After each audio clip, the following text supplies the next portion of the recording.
Hello everyone, my name is Alicia Jackson, licensed professional counselor, and welcome to my channel. Today we are reviewing Married at First Sight, Season 15, Episode 8. On this channel we do a quick therapist review and learn from these couples, as of course we know that they give us a lot to work with.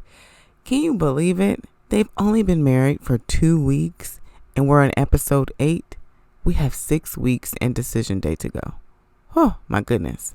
Well, if this is not your first time, welcome back. And be sure to subscribe to the channel, like the video, and comment below and let me know your thoughts. Now let's get into it. So this episode, this is the usual housewarming episode where they have their family and their friends come over to see their shared apartment and to kind of get a temperature check of how the marriage is going.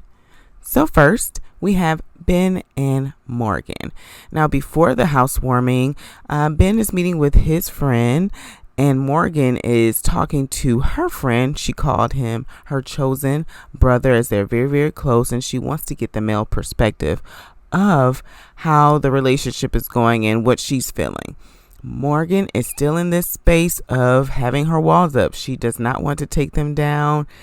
She does not feel like she can trust Binh. And you can even tell how she's communicating to her friend like this. She's trying to shape the conversation of like, this isn't working. He's like, so how's the marriage going? Well, the honeymoon didn't go well. Like she's leading with the negative things. She feels like Binh is judging her because of her finances, because of her family situation. And she said he hasn't really got a chance to find out who she really is, to be able to determine if there is a true connection. And because of him telling Justin about his concerns about her potentially not being a nurse, well, we know she's a nurse, and her friend handled it pretty well. He was able to be a listening ear for her, and at the same time he said, hey, give him a chance. Like, I know you, and I'm going to give you the tough love. You have to give this guy a chance. Ben's talking to his friend and he's saying, I'm so confused. I don't understand what's happening. She says that she has her walls up, so I'm trying to really go over and beyond and tell her I'm sorry. And then she tells Pastor Cal that he's not being affectionate. And I said, oh, Binh, maybe that's what he heard. Maybe he heard the criticism of the lack of affection. What I remember is that Morgan's saying that she didn't trust him with her heart, so she doesn't trust him with her body. Now, she did say that she was going to start to be more affectionate and allow Binh to be more affectionate and bring her walls down. But if we counted how many times Morgan says, I'm done in this episode or even last episode, it would be up there. She continues to kind of replay this in her mind. And we even see this as they are meeting their friends, and their friends are seeing their home and getting a temperature check of how things are going. Everybody's in the kitchen and they're like, so how was the honeymoon? And Ben's like, well, awkward silence. Morgan's like, just go ahead and tell the truth. And so Binh is in a situation where he's like, okay, the last time I said something to someone outside of our marriage, that was a huge thing, and I'm still paying for it. And you want me to do it again? I don't think that was fair of Morgan. I don't know if she realized what she was doing. Maybe these people she felt more comfortable with sharing this information. And at the same time, Binh did not feel comfortable. He did not feel comfortable sharing this information. So Binh goes outside with her friend, and Morgan talks to Ben's friends. And Morgan is retelling this story about what happened on the honeymoon. And you can kind of see on Ben's friends' faces that they're like, uh-oh, Ben's in trouble. You can really see it. And his one friend said, okay, so how long is he going to have to pay for this? How long are you going to make him pay? You know, I don't believe in forgive and forget. I think that our minds don't work that way. They truly don't work that way. What we can do is forgive. We can forgive and hold accountable. hold accountable. And I feel like Binh has owned his stuff. He's owned his stuff. He talked about it with her friend. He's like, I've apologized numerous times. I'm surprising her with flowers. I buy her favorite chicken sausage from the grocery store. So sweet. Like, he's really like, I don't know what else to do. I don't know what else to do. And you can really get this sense of sincerity and almost panic within his body when you're watching like his body language. And her friend said, you know what? Slow down on the apologies because, you know, they can tend to be watered down if you use them too much. And she's right. And he's showing her changed behavior. This is up to Morgan to have an internal conversation with herself. She has to have a conversation with the part of herself that does not want to let her walls down. And she has to have a conversation with herself that truly sees that Binh is giving some effort. And at the same time, I kind of feel like something's missing with this couple. I know that there was the initial like sexual tension there between Binh and Morgan, at least on Morgan's side. But I get the sense that something's missing. It happened truly from the wedding day. There's just like this awkward conversation. And it seems like since the honeymoon, and this situation that happened, it's like everything has halted. You see, we don't see a lot of footage. Of Morgan and Binh. And I really feel like that's because potentially they're not interacting much. They're truly not. And so I don't know about this couple. I don't think that they are going to be able to push through this. I don't see it. I think that Binh was looking for a certain type of wife. He was looking for a checklist. He had a checklist, and I don't know if he really accurately described his checklist to the experts, and Morgan isn't it. And I feel like that's really potentially what's happening here. And Morgan feels the rejection, and she's using her wall. She's using this wall to protect her from that rejection. Next, we have Stasha and Nate.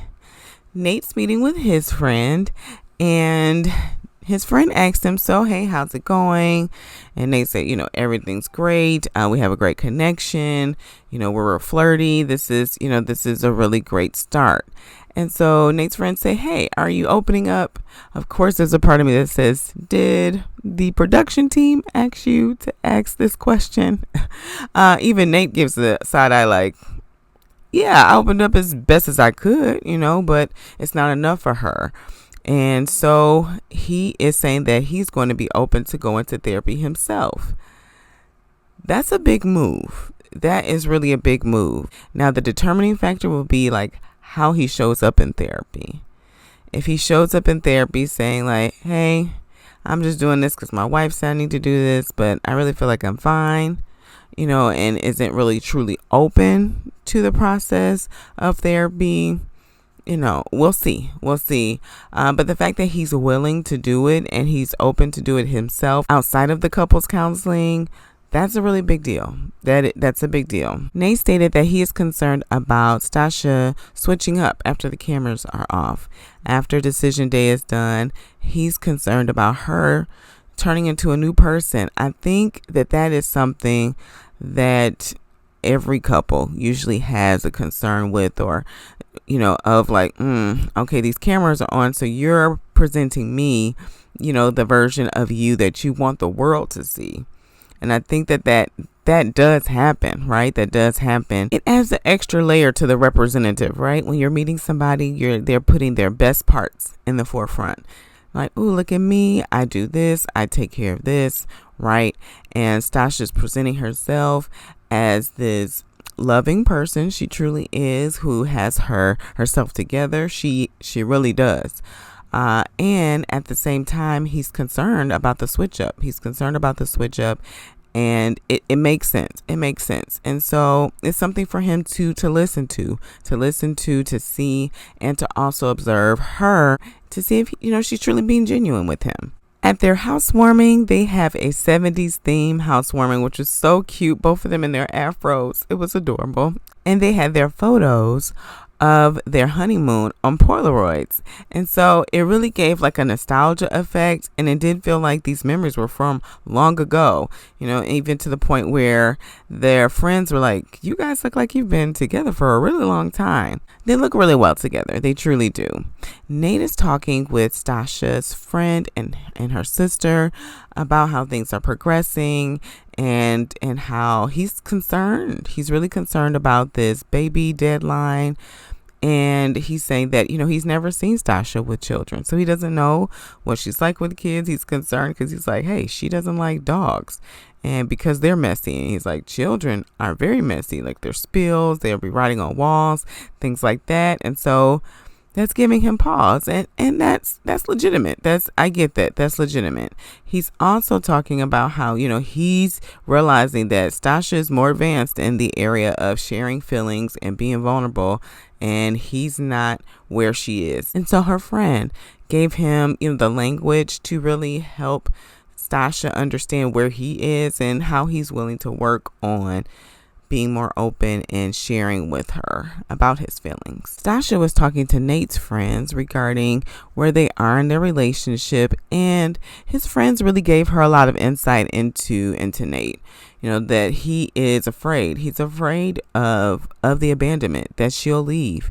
And so that's why he is really concerned about making a certain amount of money before they have children, because he's trying to prepare himself just in case. I mean, that makes sense. I do feel like the $250,000 is a really big number. And at the same time, I see that he's probably counting for like recession and things like that. Being in day trading, things are more risky with your income. Also, Nate's friends really gave Stacia a insight to his upbringing and the fact that his father is in the military, and so he was kind of raised to bottle up those feelings, not seeing feelings as useful, seeing them as a weakness or as an obstacle to moving forward in life. And so I get where Nate is at. He's the only child. He was raised in the military with his father, this military upbringing, and so he, even as a child, probably had to deal with these feelings on his own, and then told that these feelings, just push them aside, and it is what it is kind of mindset. So embracing feelings and tapping into them, he has some internal unconscious protectors blocking his feelings. He truly does. And so he has to soften back those parts and truly allow those feelings to come up, so that he can get comfortable with them first, right? And figure out which ones they are. Because that's also a part of learning feelings. Like, okay, what is this feeling that I'm feeling? Because usually it's more than one at one time. So helping him find that language to express his feelings. My concern is usually men who have been taught to bottle their feelings. The only feeling that they're allowed to express, that society allows men to express, is anger. And so I'm wondering how that's going to show up in their relationship as he's on this learning curve with his own emotions. And it seems like Stacia is being patient with him. She says she's being patient with him with the cleanliness piece aspect of it, and also with his intimacy and vulnerability, and bringing down those walls to be present with her. So we'll see. Next, we have Kristen and Mitch. Mitch has given Kristen a paper sack to put her trail mix in. Oh, Kristen is in for a ride. She is really seeing that potentially this is more than what she bargained for. But she's a trooper. I give it to her. She's a trooper. Her part that is accommodating that she talked about last episode, it has been on full display this episode. And then preparing for this housewarming, it has been a lot of bending on Kristen's part. So Kristen is meeting with her friend, and she's talking about how things have gone so far. She's talking about the things she's learning about Mitch, that he seems to be a collector. Sometimes there are people who feel like, we throw away too much, and we do. So it's a way to save the environment. They collect other people's things that they throw away. Well, it seems like too, potentially there may be some like hoarding tendencies. Not sure, not trying to diagnose, but just saying that this is something that Krysten is experiencing as he brings in a lot of his findings into their home, and it's something that she's really concerned about, the clutter of it all and the cleanliness of their home. She says this isn't a deal breaker, so she's even willing to bend on this. He talked about the theme for their housewarming and how there was a lot of themes thrown out there. She wanted to have Paris and have like a French theme there, and he came up with the end days, the zombie apocalypse, some very interesting themes. And so where they landed, where there was a little compromise, I guess Mitch did bend, was that they were going to do retro futurism. If they like it, I love it. Krysten did share that she is reluctant. She's really reluctant to share her last engagement and how that situation unfolded with Mitch, because in the past, people have judged her and blamed her for the end of this relationship. That's really unfortunate. She's sharing her past experiences and what happened in the relationship, and she's being judged for it. In their next scene, she did share her experience and how, she spent all of her money to have this destination wedding, and then she finds out that he is cheating on her. And so she talked about how her family decided to go to the destination that they were having the wedding and still like have the trip without the groom, of course. And Mitch had a Mitch moment and said, well, that's weird, and then immediately apologized. He was able to clean it up on how he was present with her. He held her hand. That's something that really, really helps someone when they're feeling uneasy. Touch can be something that's really grounding, especially, of course, if it's a safe environment and there's no violence, in the home. If they're safe. If it's a safe environment with two people and there's like a potential talking about a sensitive subject, talking about a subject that may cause some conflict, having touch can help the other person to maintain their calm. And he reassured her. That this was not something that she did, that this was on him, and he was truly sorry that she had to go through that. So Mitch is showing some promise here. He truly is. Now Krysten is really, really appreciative of this, and she said that she fully trusts him now. And I said, oh, fully trust after 2 weeks. Now what he did was great. Truly was. Being present with her, giving her reassurance, telling her, hey, if there's something that we have an issue with, I'm not going to go outside of our relationship to fix it. I'm going to bring it for us to fix. And at the same time, Krysten still needs to listen to herself. She truly still needs to listen to herself. She's done a lot of bending this episode. I mean, Krysten she truly does look like some like futuristic disco girl. She has committed, as she was telling her friends at the housewarming. She's truly committed to the process. And at the same time, Mitch is going to have to meet Krysten where she is as well. He truly does. I know the dog is a lot for him. The way he talked about her dog a little bit, I'm like, oop, I hope Krysten didn't hear or watch this episode. As to say, like, he really didn't see like what was so endearing about her dog, because her dog snores and keeps him up at night. And at the same time, Krysten is changing like what stores she goes to, how much money she's spending, because they're avoiding plastics, as she's wanting to spend money to get, things to decorate for the party. And he is getting toys. He's getting toys from his nieces to utilize to decorate the home. And while that does save a penny, at the same time, meet her halfway. And so there has to be some bending in this area. And Krysten even said this at the after party, like, my friends are probably concerned because they don't see a lot of me. They don't see a lot of me present. So this is time limited. This truly is time limited. These accommodations and continuing to make these accommodations is time limited. Krysten's friend asked her a question that was truly important. She said, are you checking in with you to see if Mitch is meeting your needs on what you want for a husband? And she said, I really haven't thought about that. At this moment, I'm just focusing on making it work. That's something she needs to listen to. That's something that she needs to sit with. If Mitch is really what she is looking for in a husband, as she's saying, like, she feels like this is a lifelong marriage. She is in it. Like, she has been sold on who he is, and he's just excited because she accepts who he is. Mitch requires a lot of patience. He requires a lot of patience, and Krysten definitely has it. She does. And at the same time, we want to make sure that it's not self-sacrificing. It's not self-sacrificing, that she's listening to herself, the part of her that's saying, man, we're spending a lot of money for ramekins, for Jell-O shots. Man, I just want to go to the stores that I want to go to. Next time when we have a party or a gathering, let's do it how I want to do it. Perhaps, maybe since we did this your way this time, the next one we'll do it my way.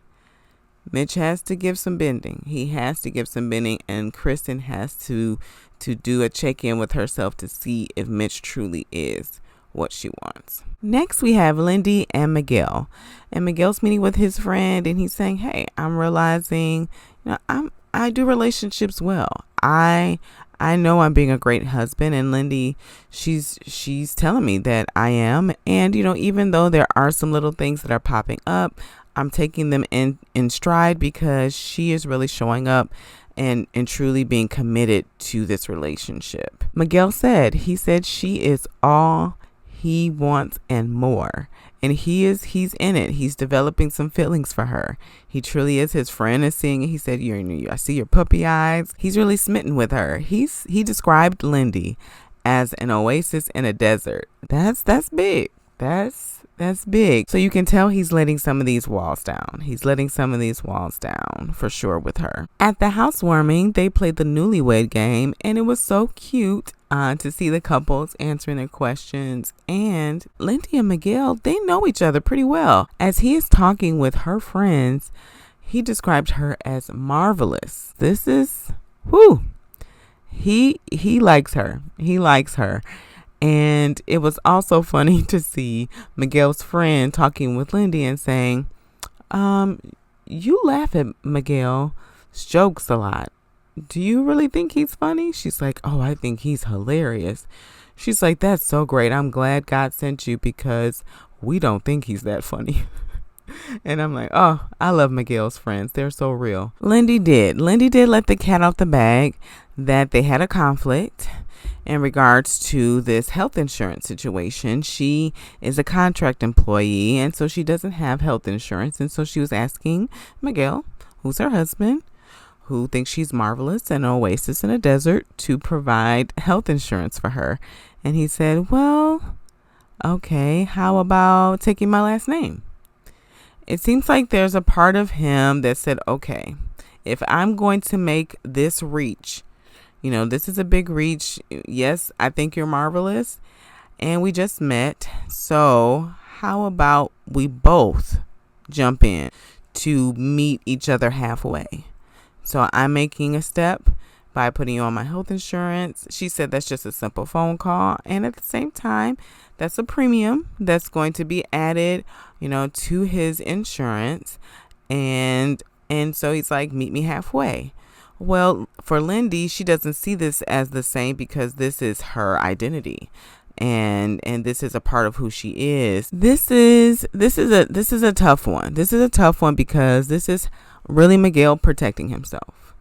Anything we do, any action that we do, our brains are wired for protection. And so he's like, okay, how do I protect myself in this situation? By putting you on my insurance. Okay, can you meet me halfway?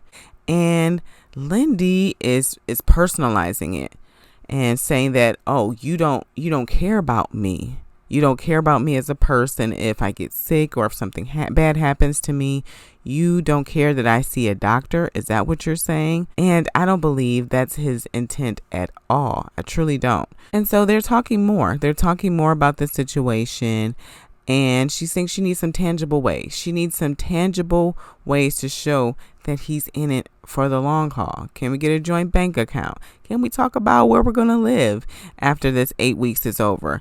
Give me something to let me know that you're really in this so that I can feel more comfortable making this big step. She really sees this name change as a complete shift for her.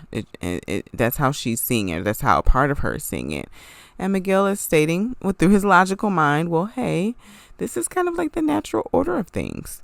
We get married, you change your name, you go on my insurance. Like, that's how it goes. And this is something that's important to me. And so I need you to hear me. And so a part of Lindy became very upset and protected herself in anger. She felt hurt by this and again personalized this, saying, well, if I get hit by a car, so what? You don't care. And we know that Miguel would care if something were to happen to Lindy.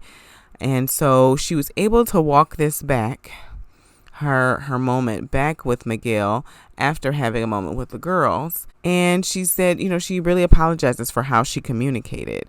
Miguel is able to really see the differences. He's able to see how they communicate differently. He is an internal processor. Lindy is an external processor. And Lindy does have this part that overthinks. She does have this part that tends to think about the worst case scenario and what ifs. And so as she's processing externally, these parts are showing up, and it's becoming something that Miguel is having a issue with. And he even communicated very well in conflict, saying, hey, I don't like this version of you. And, he could have definitely responded in a way that met her energy. And at the same time, he really remained calm, and he just communicated how he was feeling in the moment and saying to her, hey, how you're communicating with me is not working in this moment. It's not. And Miguel did eventually bend. He said he was going to put Lindy on his health insurance. And she was, of course, elated by that. There's a part of me that's like, ooh, are we reinforcing this behavior of her becoming defensive and lashing out in an argument? That's going to be something that they're going to grapple with, because this part of her in conflict of her not getting what she wants and her not be able to communicate her hurt from it and instead communicating through anger, that's going to be something that they're going to have to work through. Lindy's going to have to be able to communicate from a vulnerable place, from her softer spaces, and not from the place of anger, in order to be able to work through issues that they have. Next, we have Alexis and Justin. Boy, oh boy. Whew. This couple is going through it. Remember in Mexico when Alexis was saying, I don't understand why people say marriage is hard. I don't get it. Are you taking it in, Alexis, and why marriage is hard? And we're going to talk about communication and the breakdown in this communication and what's happening. But Alexis is meeting with her sister. The way she's communicating with her sister about the situation between her and Justin and the dogs, it's like she's already part of her's already made up her mind about Justin. She said, well, your nephew was attacked. So it's to pull on her sister's heartstrings about what happened so that she can be in protective mode for Newton and for her. And so her sister did respond initially in a way of saying, well, you need to protect yourself. You need to protect yourself. You need to protect yourself, because they both said the L word. And at the same time, her sister responded more neutrally at the end, saying, okay, you need to give him a chance, and he needs to work on his communication. And she's right. There needs to be work on both sides. She's trying to give him a chance, and Justin needs to work on his communication with Alexis. So the dog saga continues. Alexis finds out that her dog was throwing up blood and not eating, and Justin didn't share that with her up front. And she's like, hey, isn't this what I asked for? And he's like, oh, I didn't know was going to be that issue. And I'm sorry, I'm not going to be perfect all the time. And they are battling it out. They're battling it out. Alexis is concerned. There's a part of her that is trying to classify this behavior. She's trying to say, okay, is this just who he is? Is he not a genuine person? And she's feeling like it's manipulative. She's feeling like he's withholding information from her to manipulate the situation. They are prepping for their housewarming, and they're at the candy store. Alexis is there. Justin shows up later, and I guess she's surprised because he was supposed to show up at a specific time and he's late. And they continue this argument or discussion as Justin's saying, like, well, you keep saying you're done.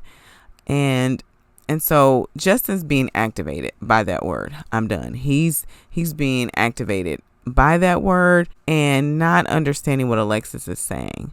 That Alexis is saying that I can't do this conversation with you if we're going to not hear each other, if we're not going to really take in what each other is saying. And at the same time, what we do find out at the after party is that Alexis went home. She went home. She did not stay at the shared apartment.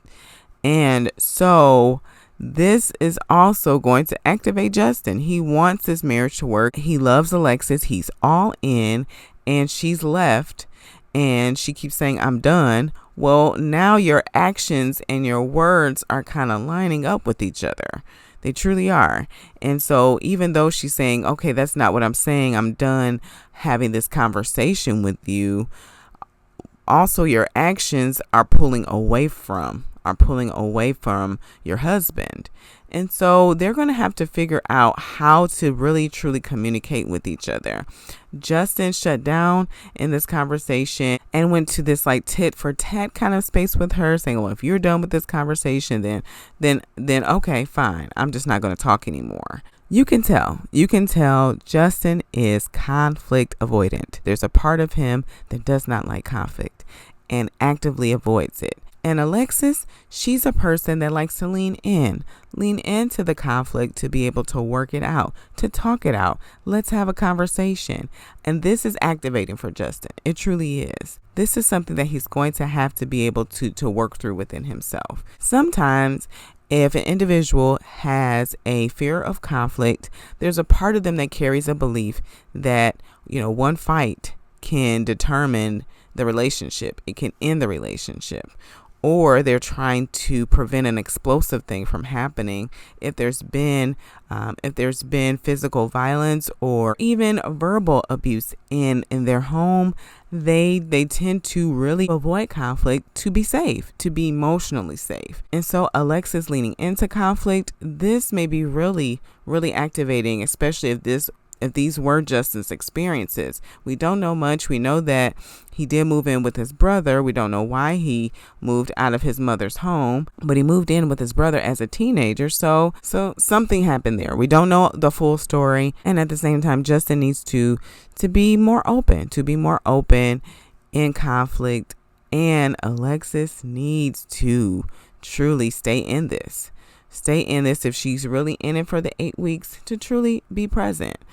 They have their housewarming, and my goodness, what a cringe fest. As she says, oh, Justin, I normally don't do this. I normally check with you before I share any information about our marriage with others. But here's all of our information that we've been going through, all of our stuff that we've been going through. And you could just see that everybody was uncomfortable, truly uncomfortable. Justin's friend did give her a little insight of like, hey, sometimes I forget stuff. And then I'm like, oh yeah, that this is an important detail for you to know. And man, I should have told you that a while ago. And that does happen.